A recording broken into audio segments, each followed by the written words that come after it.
All right, so I'm under a R170 320 motor, trying to position the light and the phone so this actually focuses.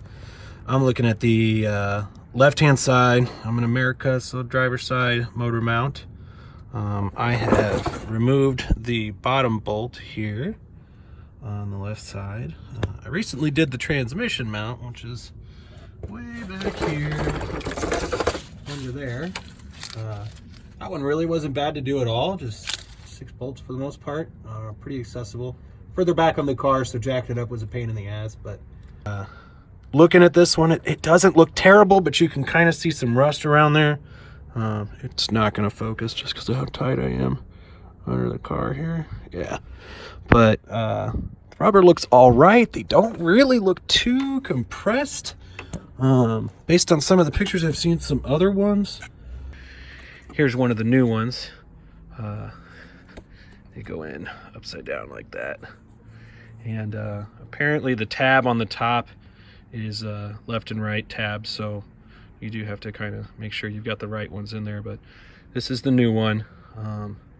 It looks a little bit more stout than what's in there maybe. There is a tool that Mercedes makes that works on the top bolt. It's a 16 millimeter tool. It's kind of stubby, and then it's got just like a square socket at the other end. I didn't buy that. Instead I found a set of stubby wrenches, so you can see how stubby that is, but that's a 16. All right, so we are on the passenger side. I'm looking backwards now. Hopefully this isn't upside down for you guys. Make sure I have enough room. I haven't done any work today yet, so here's the bottom bolt. You can kind of see the access under there for that. Not too bad getting to that, but then you got to get up top to get the top bolt out of there, and that's where it starts to become a pain in the ass. I'm gonna shove my phone up there a little bit. You can see there's the motor mount sitting in there. This thing's doesn't look like it's in terrible shape, but like I said, I did get this one off. I just couldn't get it pulled all the way out, and when I did have it off, it was leaking. So clearly it's not in peak performance anymore. But when you look up in there, here is that heat shield back there, and it's just got 2 bolts. There's one down there, and the other one is right there. I got my bottom bolt out right there. I got the heat shield out. There it sits on the ground. Like I said, it's just got a bolt here and a bolt there. So I've got that out. I need to get the top bolt now. I turned the wheel pretty hard to give myself a spot right here to get that heat shield out.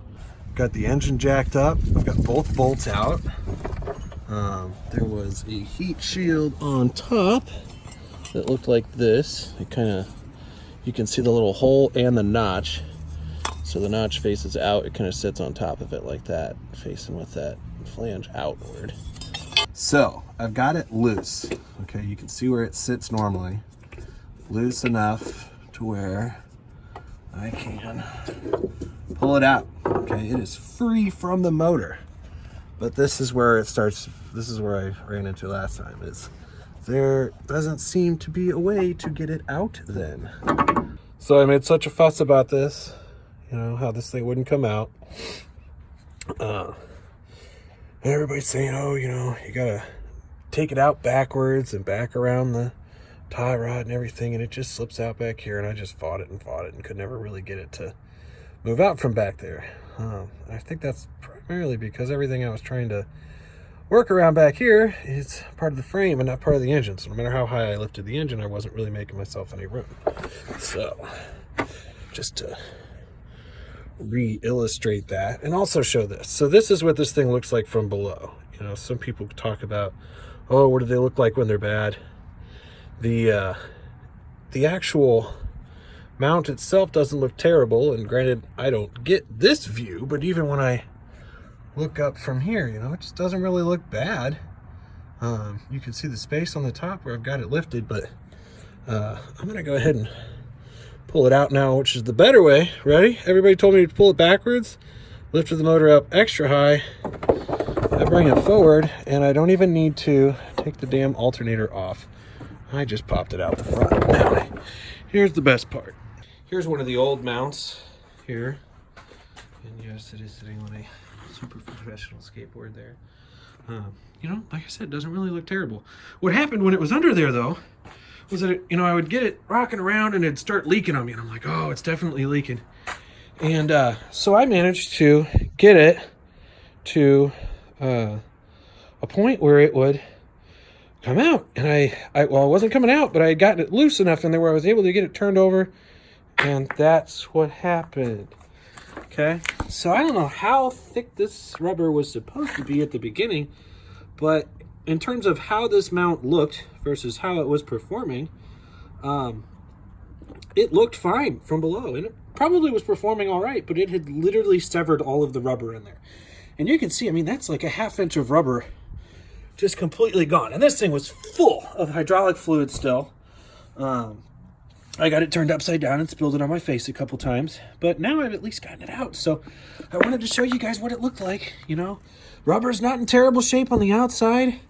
You know, there's some browning on there and stuff, but the bottom side of the mount, nothing looked terrible, but that's what kind of shape it was in. And I can see this one had like a little key on it, like the new one does, right there. Can't really zoom in on that, but it had a key like this one does. This one has a key on it. Man, this thing just does not want to auto-zoom. Had that key on there, but it had broken off, apparently. So, I mean, this thing was just shot. I'm very glad that I made the decision to replace these. All right, so I have this thing jacked way the fuck up. I'm gonna go ahead and show you a view that I don't even get from down underneath the car. So this is, let's see if I can get it to zoom. All right, so this is the top of that motor mount, and there is a notch out of the side of this here. You can see the notch just a little bit. This is like the best angle I can give you ever. And then I've got just this little tab on top of the mount here, and I've got plenty of room there still. There's kind of the pocket that it sits down in, and it kind of has some notches in it. You can see that front one there and that little key that sits in there. But I started to lower the motor and I was going to try and nail it, you know, just wing it. But I think what I'm going to go ahead and do is I'm going to get that key in that top hole up there, put the top bolt in with the heat shield, and then lower it down. I'm going to go ahead and drop it now and just kind of show you how high I had it up. I can't work my jack one in. There we go. We're going to go ahead and show you what it looks like when one's sitting in the right spot. So we're down in that lower carriage there. Everything's looking good there. This is a newer mount, so it might look a little different than yours. Let's see if I can sneak in there. You can see that key in the actual mount itself, and then the armature that it goes down into. I've got the heat shield on top there. And then if I go above the heat shield, now again, you won't be able to see this, but you can feel it. I can't even see my screen right now to know for sure that I'm showing you what I want to show you, but there's a key on top of there that the heat shield goes into. And you got a 16 millimeter on top, and on the passenger side, I was able to get my full socket wrench in there. If you are looking for telltale signs, if you look up in there, the mount, you know, obviously this is the new mount, it looks fine, but all that hydraulic fluid up underneath that heat shield, okay? That would be a good sign to look for. Obviously a lot of flexure when you're, you know, like brake torquing, and you can look into the motor with the hood popped, but that would be something good to look for, is that hydraulic fluid, that brown staining on there that people have talked about. That's kind of what it looks like. So almost looks like rust or something, but it's just a brown stain.